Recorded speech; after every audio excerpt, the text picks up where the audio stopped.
I'm Matthew Eadie from Evanston now. I just wrapped up my interview with Wilmette Democrat Sam Polan, who is running for Congress against a field of 14 other Democrats looking to replace longtime Representative Jan Schakowsky in the United States House of Representatives. We talked about a whole bunch of different things. I hope you enjoy. I am joined now by Sam Polan, a candidate for Congress in the Ninth Congressional District of Illinois. He's a former Army vet who launched his campaign this summer to succeed longtime Representative Jan Schakowsky. So, Sam, thanks for joining us, and I'll let you do a really quick introduction of yourself for people who don't know you. Sure. So here in the district, spent 10 years on active duty in the U.S. Army. I spent 5 of those years in special operations. All in all, I had 3 total deployments. I spent the last 2 deployments as a attachment to SEAL teams and concentrating on the Middle East. So I left the military in 2022, where I moved to the Pentagon as a civilian. And I served as a senior policy and strategy advisor, first for the Joint Chiefs of Staff, and then later for NORAD and U.S. Northern Command. So a 4-star command, still in the same building, but a lot of policy writing time, a lot of work with national defense doctrine, and just, yeah. So it's an exciting job, but as you mentioned, I decided to take this plunge late this summer, and because I think we need a new generation of leaders in office, and I think we need to do things differently. So here I am. How did you get to that decision to ultimately announce your campaign? You're an outsider in local politics. A lot of people don't really know you Yeah. as one of the elected official. You haven't run for office before. So what kind of led you to want to jump into this campaign, knowing it was going to be a really crowded field? Yeah, so for me, it was kind of a place of frustration. Working at the Pentagon, I really truly enjoyed that job. I'm a big history nerd, big military nerd. It was really cool for me. Like, place is a living museum, basically. But you see the highest ranking people in our military, you see the highest politicians, really exciting stuff. But ultimately, the culture there kind of shifted after the Trump administration began its second term. And you really saw kind of just a drastic overhaul with Doge, them coming in, kind of wrecking offices, getting rid of institutional knowledge, making it so that people who had been there for a long time were having a harder time, speaking up and kind of doing their job professionally, because that all those organizations are supposed to be apolitical. So, for me, watching all these changes, all these drastic changes, these policy changes, and I was working for Northern Command, which is basically everything in North America. So the southern border immediately became our responsibility. And you were just seeing a drastic shift in like the job responsibilities, some of the ethics, some of the morality, made it harder to be there. So ultimately, I started having conversations about, like, were other ways I could possibly serve, started reaching out to some organizations.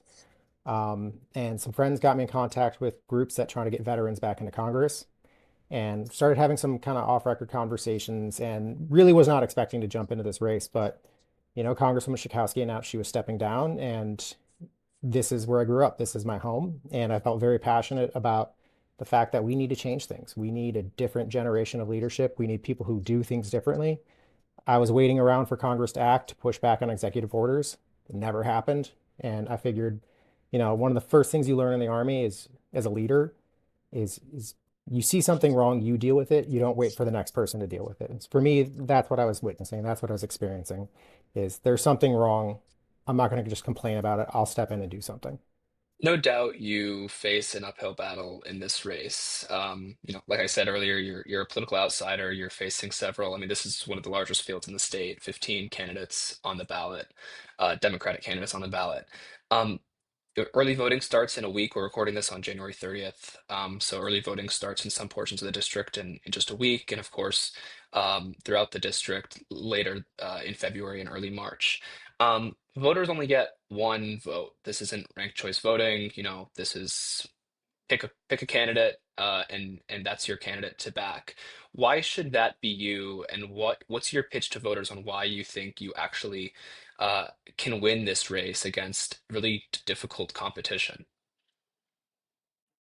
Yeah, no, and no doubt it is a absolutely crowded race, and there's a ton of money being, raised, and there's a lot of ads going out. But for me, I feel that the American people are just ready for something new. And that's especially true here in Illinois. I think people are looking for outsiders, truthfully. I think people are looking for a younger generation and people who are just coming from outside the system. Like you said, I've never run for office. I worked in professional defense slash foreign policy my entire career.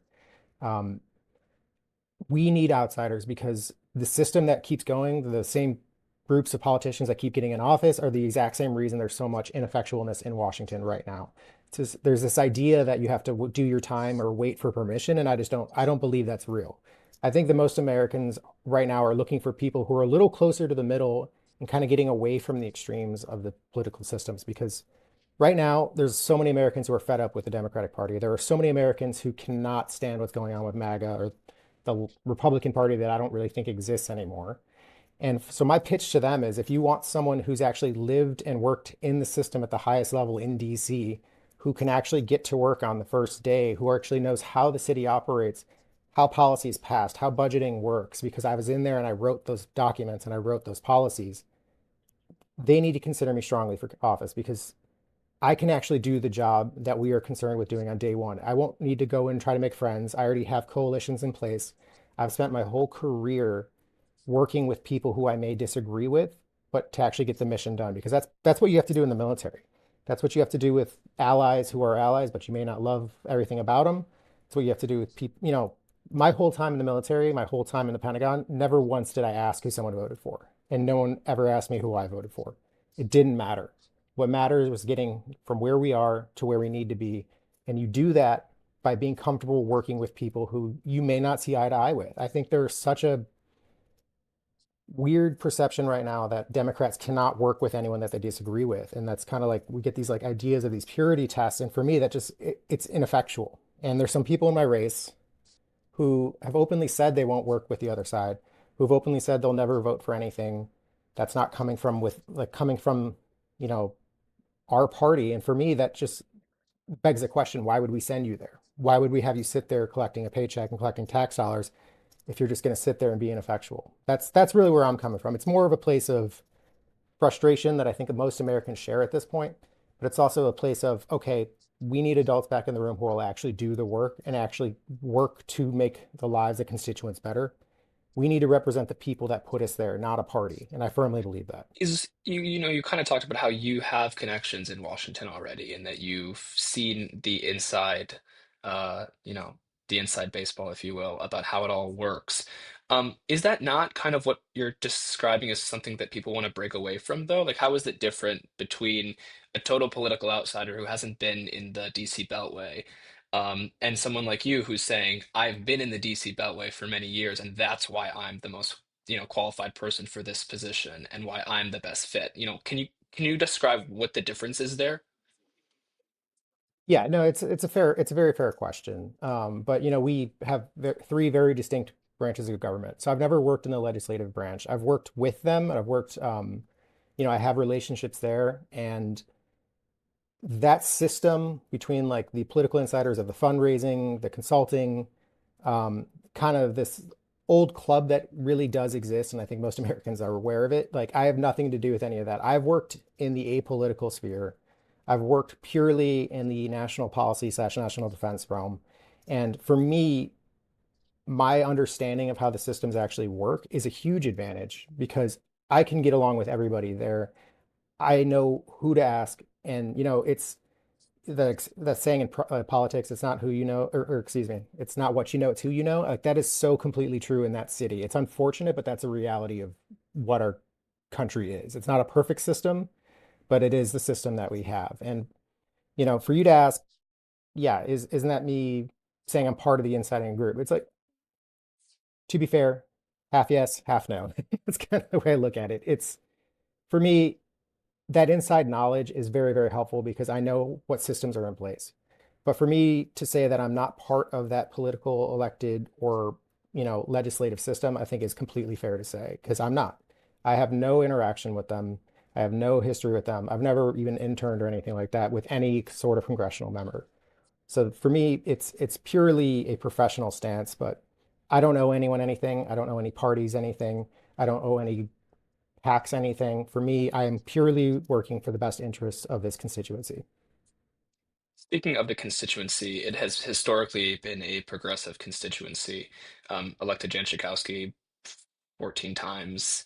Yep. A lot of people if you read the polls, say, it's a chance that they're going to elect another progressive. Do you consider yourself a progressive? And it I sounds don't. like you sounds like you don't. Why not? Um, Really kind of comes down to this whole like this whole idea of labeling, especially within the Democratic Party. I think that's the Democratic Party's biggest enemy is we create labels even within our party and create these divisions that don't need to be there. If you want to talk case by case basis or issue by issue, like yes, I would very much be in the progressive camp for I'd say the majority of them. But for me, to artificially label yourself just creates a division that doesn't need to be there.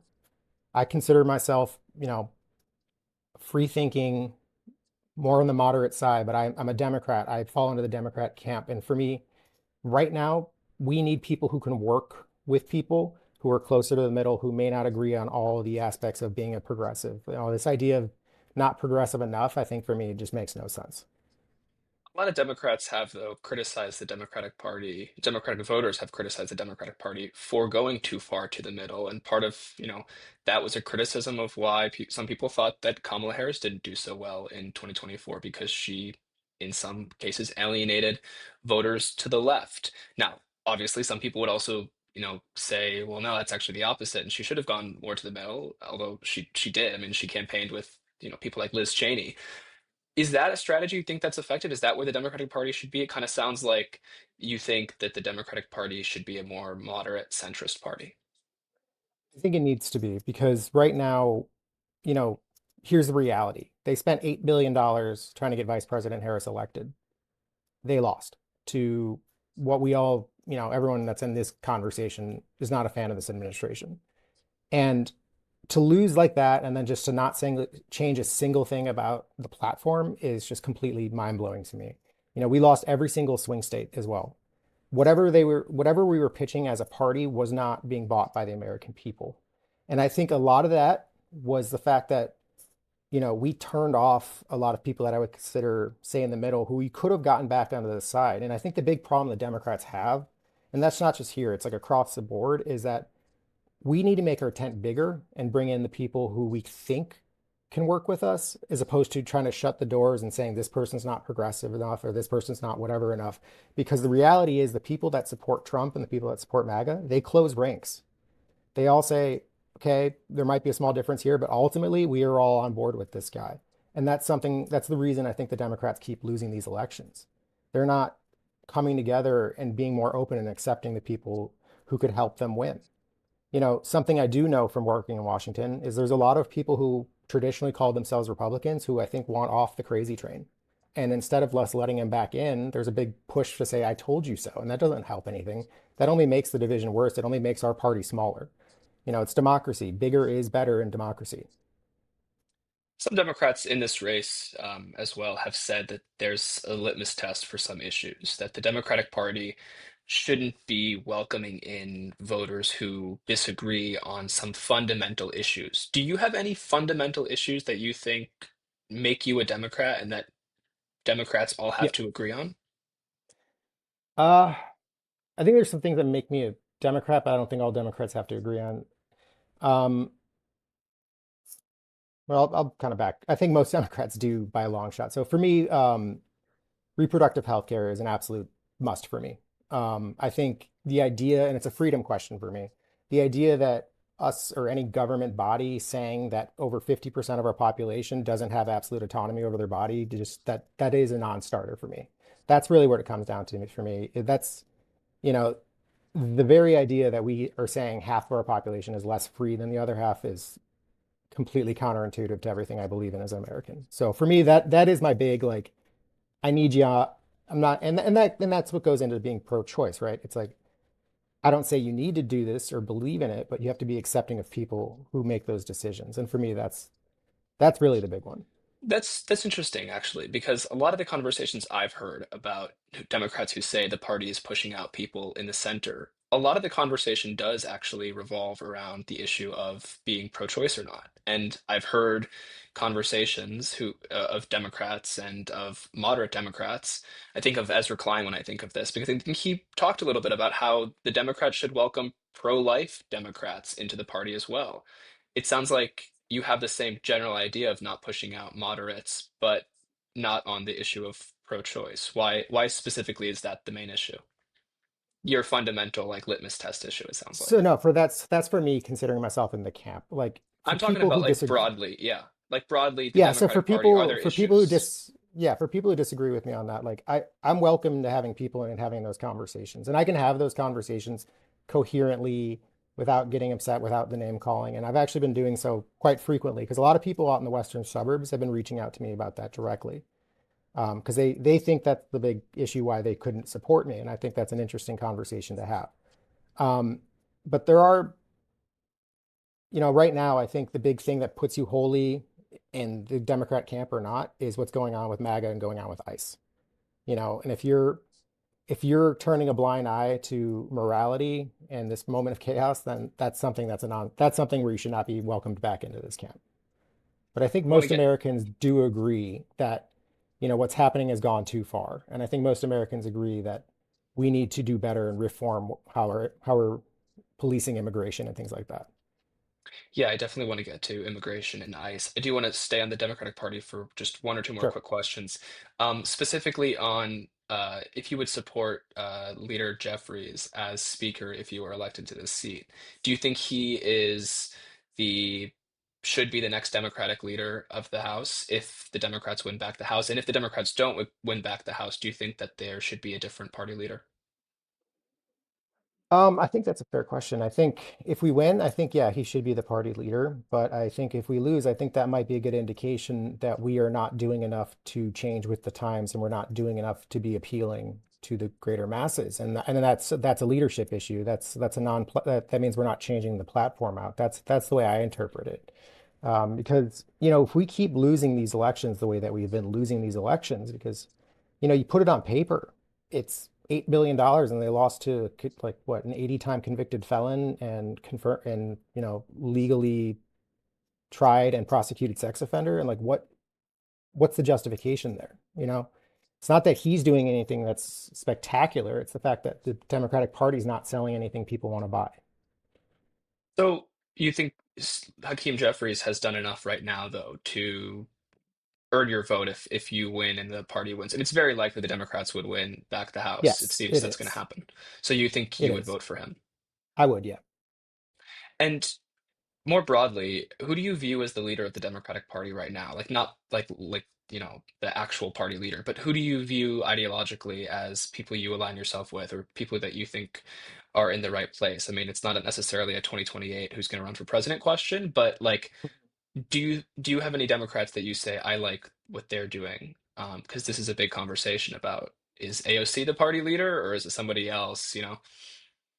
Right. And no, that's a really good question because that's something we kind of grapple with every day is who's calling the shots because it seems like the Democrats are kind of misaligned or, our speaking points aren't always lined up and there's definitely conflicting ideas. I think we're missing like a national leader. I truly do because AOC is that question that comes up, but that's like, she and nothing she did is wrong, but she becomes naturally divisive when you're trying to make the tent bigger. That's just, she's public enemy number one for Fox News and all of them. So, That's why I asked you. I'm I wondering who you think. yeah, I like a lot of what the new Democrats are doing, the coalition of moderate Democrats, like Brad Schneider's group. I really appreciate what they're doing. But I have a lot of respect for Pete Buttigieg. I think he is not in any effect, he's not in any elected role right now, but the fact that he's out there, he's being a, beacon of morality, but he's also not afraid to go into Fox News and just sit there, take it, but also push it right back. And I think that's an important lesson for people to see. I think that's an important message that, hey, he's not scared of this. This is who we are as a party. This is how we need to move forward. Um, I would like to see him run, but that's a later question. But yeah, We can move on to some of the issues. You brought up immigration, so we can start there.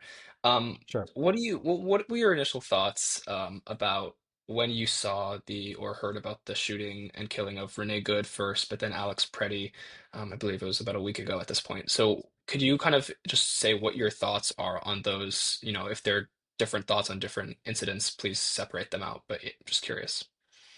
I mean, ultimately, I think the two incidents together are part of a bigger problem.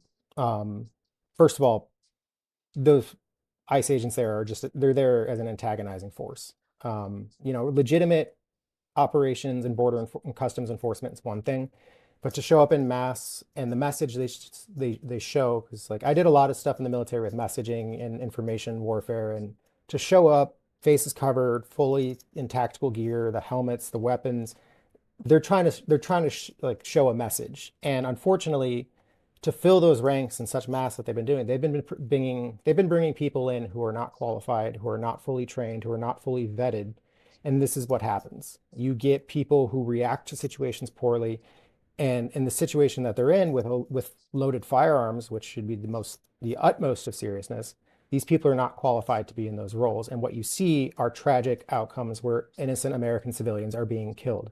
You can debate the nuances of whether or not someone broke the law or not, but the reality is, in both of those circumstances, the people dying was not the correct response. And then now we have alleged video of Alex Preddy of kicking a car and broke the taillight, and it's like, oh, that justifies him being killed. Absolutely, it does not.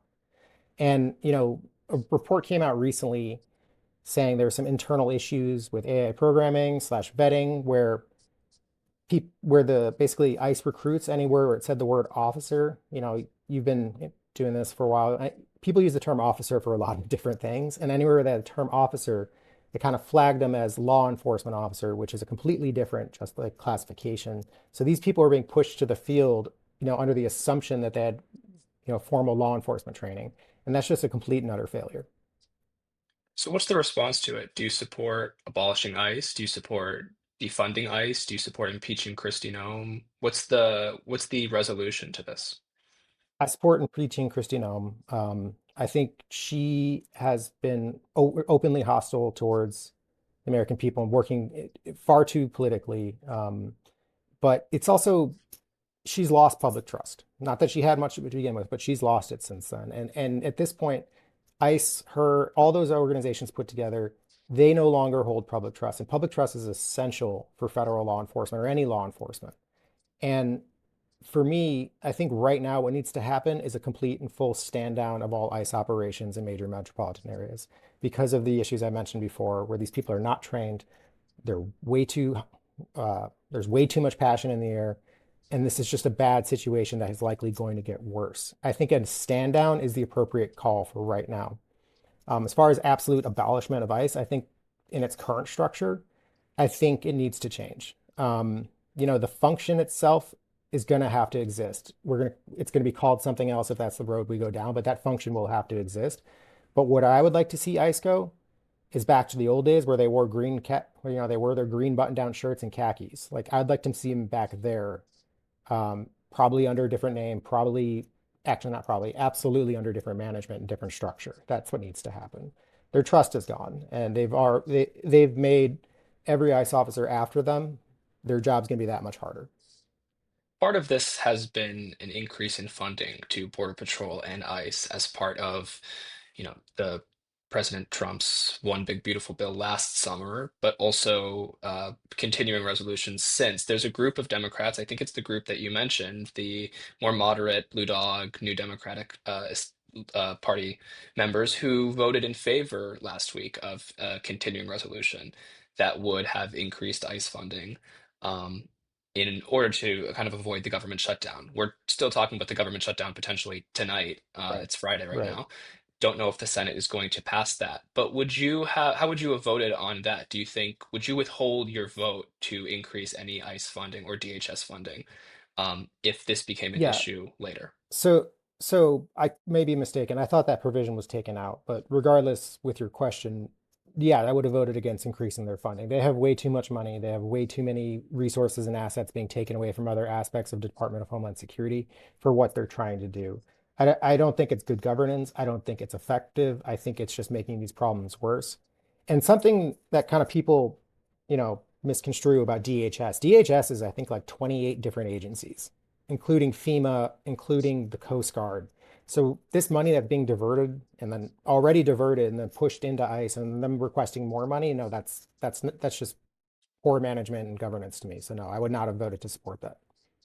Would you support shutting the government down in some capacity as a tactic measure to stop ICE funding or DHS funding to ICE specifically, because that's kind of at the core of the problem that we're looking Yeah. at right now, where there's Democrats saying, I'm not going to vote for this if this, funding remains in here.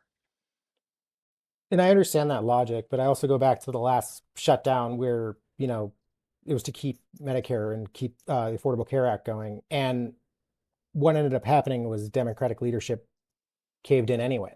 And so for me, it's a hard question because you sit there and you say, yes, this is leverage. This is the leverage they actually have right now. But also, if you're ultimately going to cave in, which they keep doing, then why are we putting strain and undue pressure on the American people? So it's a hard one. Definitely, I don't envy the decision, but in principle, yeah, I would support them shutting it down. But in practice, right now it's just been unnecessary suffering for Americans, and then ultimately nothing to show for it. So that's again, that's a leadership issue on the Democrat side. Isn't that, though, kind of sounds like what you're saying is to kind of comply in advance? Like if you're going to cave, just cave at the beginning. Is that not?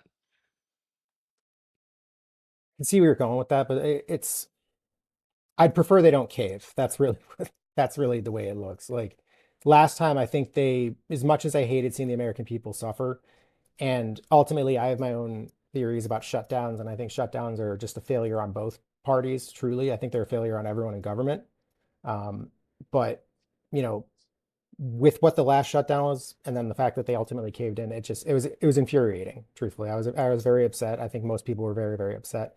So I look at this, you know, already with a glass half empty situation because I don't, government shutdowns hurt people. And that's something I know from working with people in the government. I know tons of people depend on some of these government subsidies slash processes or loan processing, SNAP benefits. There's so many things that the US government affects that people don't even really fully understand that it just hurts the American people. And for me, that's the greatest frustration of all of it. And I hate that we're here, but I do understand the justification of why people would want to shut it down to get rid of ICE funding. I think there's room to make a deal where they remove certain provisions of funding for DHS just to keep the government going and maintaining, the its functionality. I think that's what they need to do. I think they need to find a compromise here before it gets to the point where we were in last time.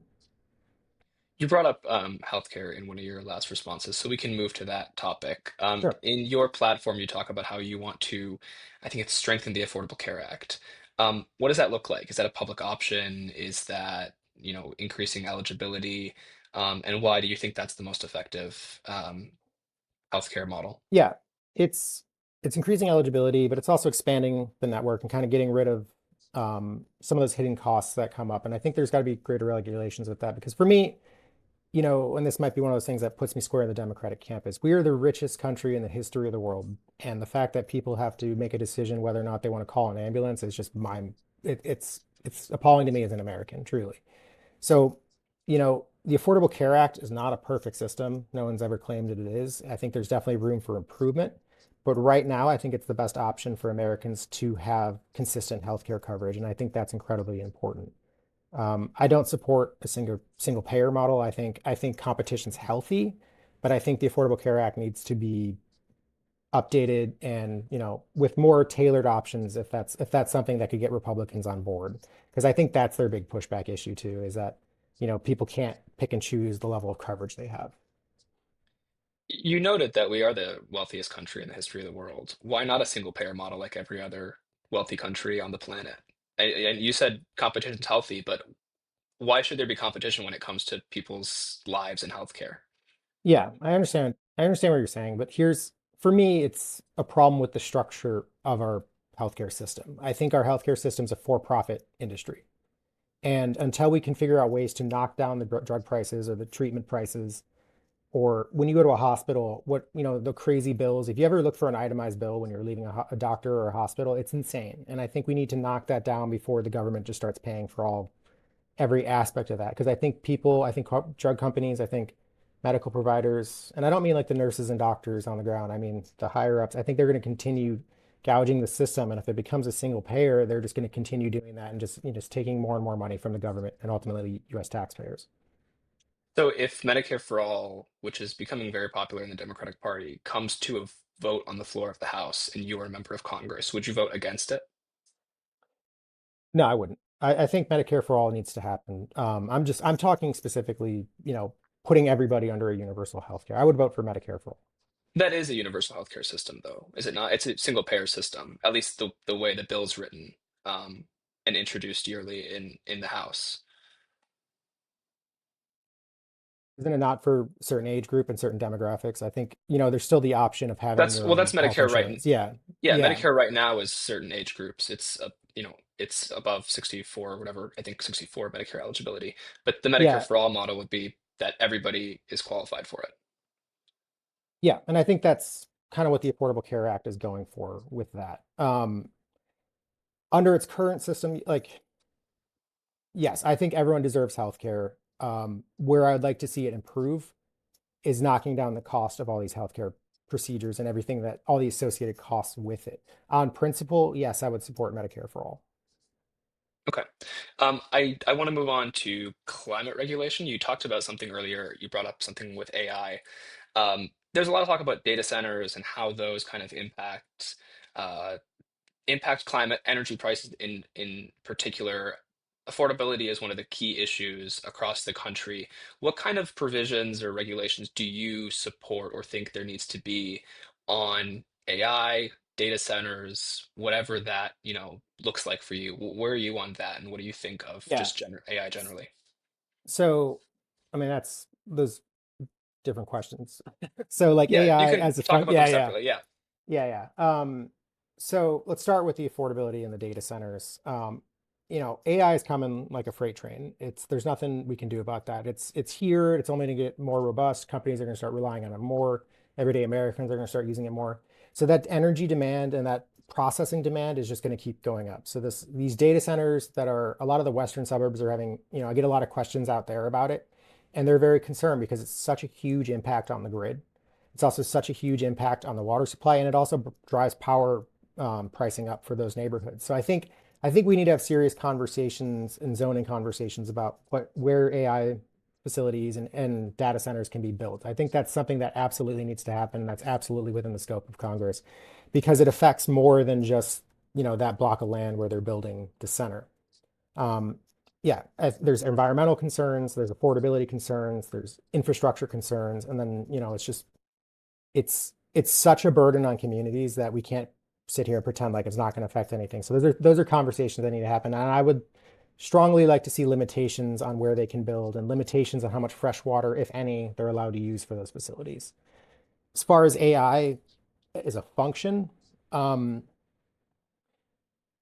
I think it's dangerous, and I think we are not fully prepared for the ramifications of it. I think it's going to have lasting impacts on our economy.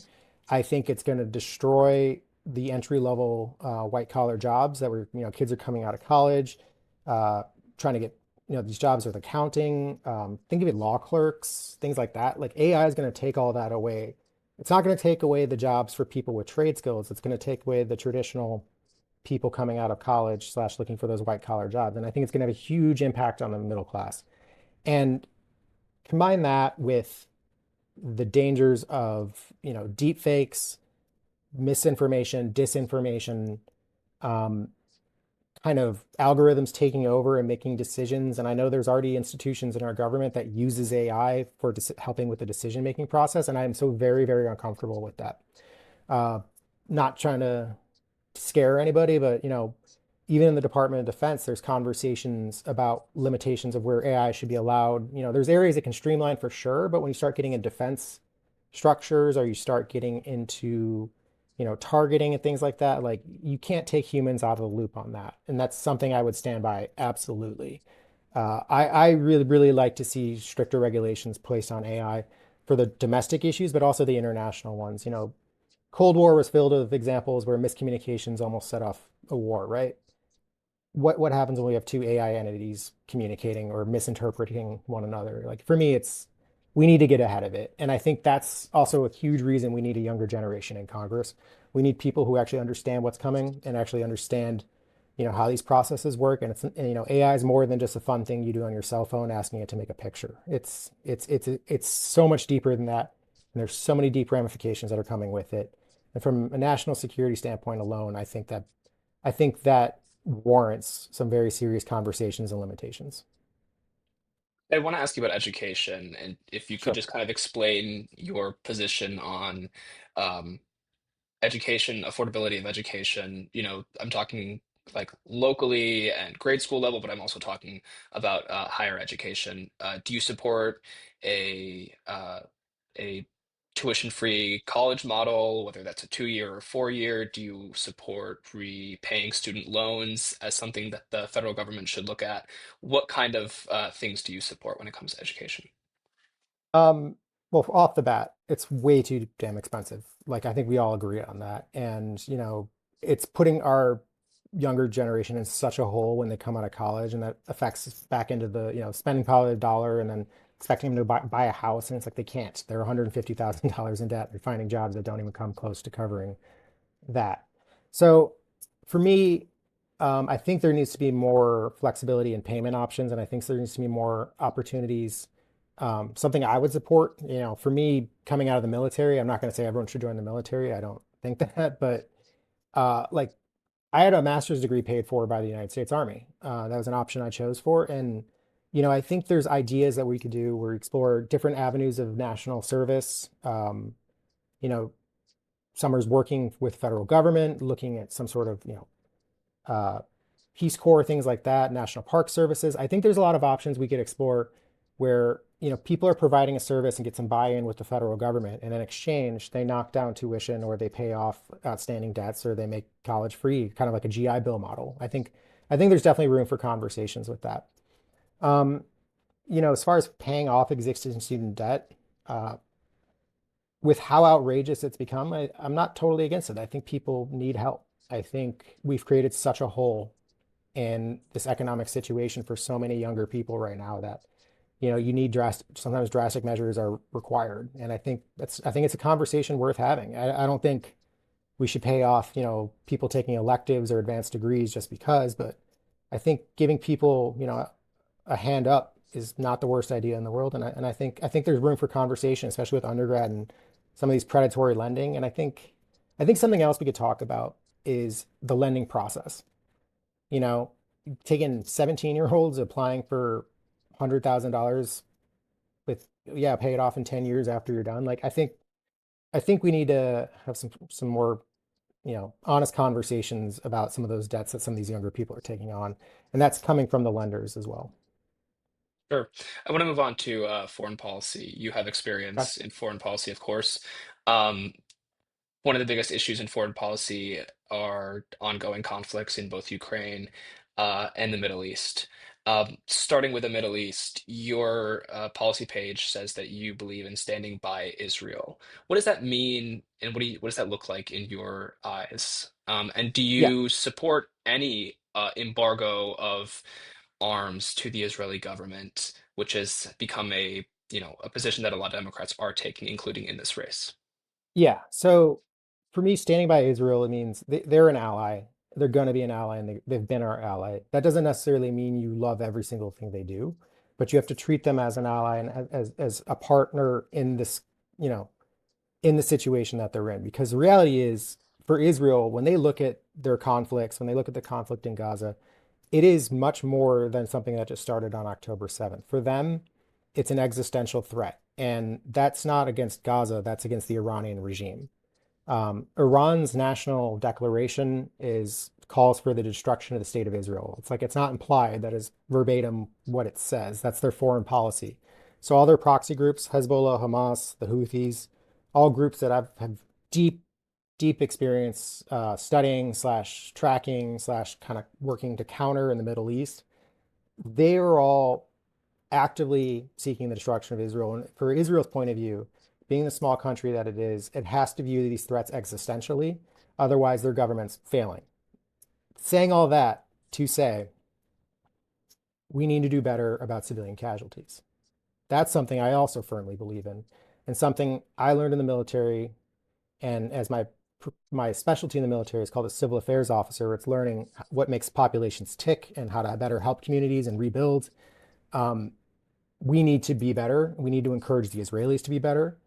And for us right now, that there is a peace deal, and what the Israelis need to do in conjunction with us and other Gulf partners is rebuild Gaza in a way that the Palestinian people have a realistic future because otherwise they keep falling into the recruitment cycle of these terror groups and these conflicts keep going and keep perpetuating. So it's incredibly complicated at the moment. It's not going to, unfortunately, I think it's very likely we're going to have another issue, another situation where conflict kicks off again. And that's just me being realistic. I think the way to end it is to help Palestinians and help the Israeli people both find a democratic solution where the representatives that they put in office reflect the values of peace. I think democracy wins out when everybody involved is seeking a peaceful coexistence. I believe in a two-state solution, and I think that it's possible, but there are actors that need to not be involved in the decision making. And when I say Hamas is involved in the decision making, what I mean is Iran. So to pivot, the situation in Iran right now, I think the US should do everything it can outside of lethal force to help the Iranian people. That's moving satellites to get communication. That's helping with information. That's helping tell the story. Because I think if this regime goes away, Hamas goes away, Hezbollah goes away, Houthis go away, and then you already have the recipe for a much more stable and safe Middle East. You said that you believe both sides, both the Palestinian side and the Israeli side, need to have leadership or governments that are looking at this from an angle of peace. Do you think the current Israeli government is looking at this from an angle of peace? I think they're hoping that this current peace stands. I really do think that. I do think that some decisions were made that probably were not the best and they should have done differently. Ultimately, it's up to the Israelis. The US government or Congress shouldn't have any effect of who's in charge there. But I do know that there's a large population in Israel who would like to see new government in place. And obviously, that's very popular within the Democratic Party here. But the Israelis need to elect their leadership.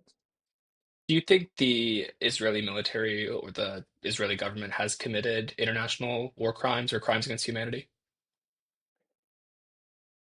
I don't personally believe so, but I understand that those charges have been made and that there's evidence to support those charges. So I would not be opposed to any investigations and bringing truth to light. That's something I do support. If the investigations were to happen and they were found, I mean, is that, I don't know if that's something you think the United Nations should be doing. They have generally agreed with that characterization. Would you support any arms embargo? I mean, this is something that could come up, and why I'm asking it is under a Yeah. Democratic House, it's very possible that Delcy Ramirez's Block the Bombs Act, which stops offensive weapon sales to Israel, could come up for a vote. And I'm wondering how you would vote on that. A lot of your opponents in this race have said that they would vote in favor of that.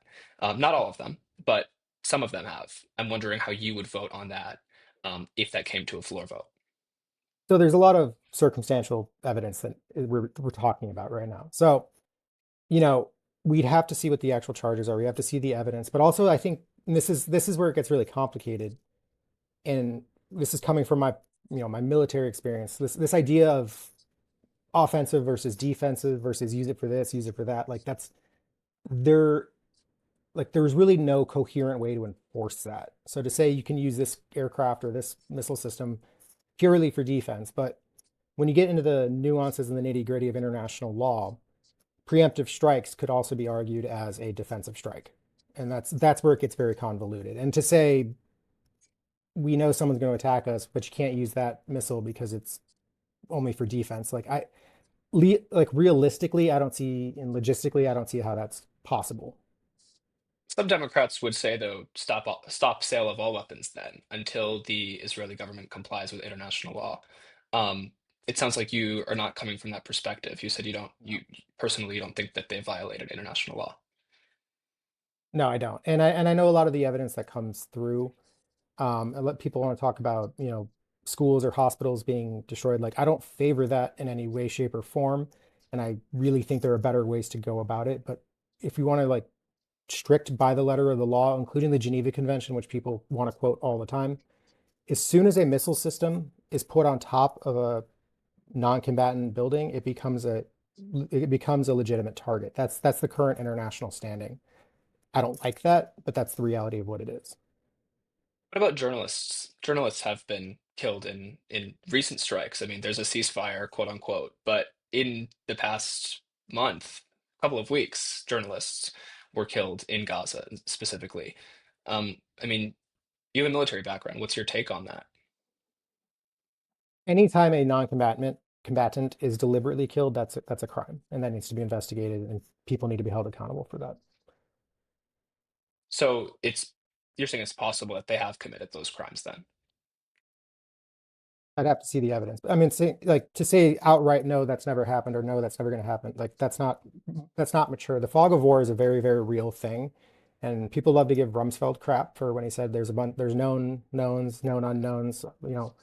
Like there was like what he said is completely true, and that's something I've learned personally overseas. Is there are so many variables and misunderstanding slash lack of coherent full spectrum analysis that it makes it almost impossible to be 100% right all the time. So this is the cold reality of warfare, especially urban warfare. Innocent people are going to die. That doesn't mean it's right. That doesn't mean we don't do everything we can to stop that. That doesn't mean that every single civilian death isn't a tragedy, but it's also just kind of being realistic in the situation we're in. If journalists are deliberately being targeted, that is a crime. If non-combatants are deliberately being targeted, that's a crime. I want to ask you about other military conflicts as well, especially coming from a military background. Earlier this month, the Trump administration struck Venezuela, captured Nicolas Maduro. Um, they were threatening Iran. To this point, nothing has actually transpired. They're threatening Cuba currently. They've threatened Greenland. They've kind of also threatened Canada in certain ways, although I don't think militarily. Um, What's your view on US military intervention, and how would you vote on war powers resolutions if they came to the House to continue any strikes on Venezuela or Iran or Cuba or anywhere else? And do Yeah. you think there is a role for the US military in any of these conflicts? So I'm going to start with your second question first because it's the shorter version. And I could talk for hours about this, but I know we don't have that time. Yes, the U.S. military has a role abroad and in foreign policy and that decision-making space because our military, it is huge, it is robust, it does have global reach. That is an asset that other countries can't replicate. That's an asset that other U.S. agencies can't replicate. And if you want to get into giving more money to the State Department, I'm all for that. I want to bring back USAID as well. I think that drastically needs to come back for as an arm of soft power. But inevitably, the United States military is going to be a factor in all of this decision making. I wrote a paper, wrote a thesis in college about the overuse of militarization, or the over militarization of our foreign policy.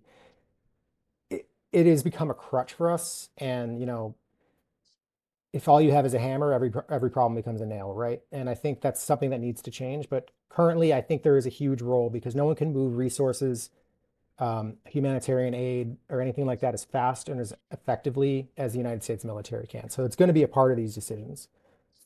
Backing up to the recent interactions and interventions, I do not support those interventions.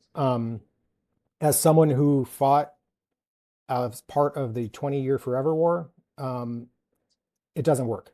And this idea of occupying, this idea of regime change, it doesn't work. And we know it doesn't work. So what happened in Venezuela, I did not support that action. I thought it was a violation of state sovereignty. Um, but the bigger question is what happens now? Because, Venezuela is not safer, it's not more stable. And this idea that the oil companies are going to come in and stabilize the region and start processing this infrastructure to get it up and start making, every American is going to get rich off all the oil coming out of Venezuela. That's a fantasy. Um, it's going to take 10 years minimum to get that infrastructure to a place where it can actually export at any reasonable capacity. And to say that these oil giants are going to foot that bill, they're not, because who's going to pay for security? Who's going to maintain security? So for me, I would not vote for a continued resolution of U.S. military presence in Venezuela. I wouldn't support military action in Cuba. Iran, I think military action outside of lethality is a very real consideration. Backing to Did the you information support warfare. did you support military, like what the previous military action from last, I don't know if it was July or August, last summer, when they The struck? strikes on the facilities? Yep. Did you support that? No. I think what the pilots did was courageous. I think the pilots were absolutely the peak of professionalism. The mission on paper was fantastic. However, effectually, it didn't do what it wanted to do. And I think it just made relations worse. It made the region even more unstable.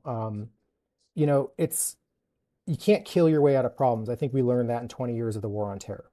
And that's something that reigns true now. I think, you know, heart not to be cliche with the hearts and minds, but I think nation building, and I don't mean US building them. I mean allowing for peaceful transitions and democratic institutions to take hold organically. That's how you make a lasting difference. And you do that by being an example. You don't do that by killing your way out of the problem. I want to give you one last chance. We're coming up on 50 minutes, so I want to give you a last Sure. chance to kind of make a pitch to voters on what specifically, and I'll let you have the last word, on what specifically separates you and why you think in this crowded field of 15, as voters are starting to make their final decisions and get their ballots in the mail, your name's obviously on that ballot, as are many others. Um, when voters are looking at it, what should they know about why you're different than the other candidates and why you'd be a better member of Congress? So my pitch is we need coherent, normal decision makers back in the room. People with experience, it's people with lived experience, and it's people who are willing to work with the government that exists and the world that exists, not the one that we want to live in, but the one we currently live in. We need to make changes. We need outsiders who think differently, who can work with the other side, who actually have lived the world experience needed to solve complex problems. I think what sets me apart is the way I view problems, the way I view issues. You know, as a special operator, I did a lot of training. I jumped through a lot of hoops to get there. But what they really take away from that and what they want is what you do in unwinnable situations. What do you do in complicated situations? How do you think outside of the box? How do you get the mission done with what's in front of you? And I think that's something that very much sets me apart from the other candidates in this race. My background is so very uniquely different from all of theirs. My world perspective is very uniquely different. And my problem solving and the way I attack problems is completely different than the rest of them. All right, Sam Polan, thank you so much for joining. Thanks for having me.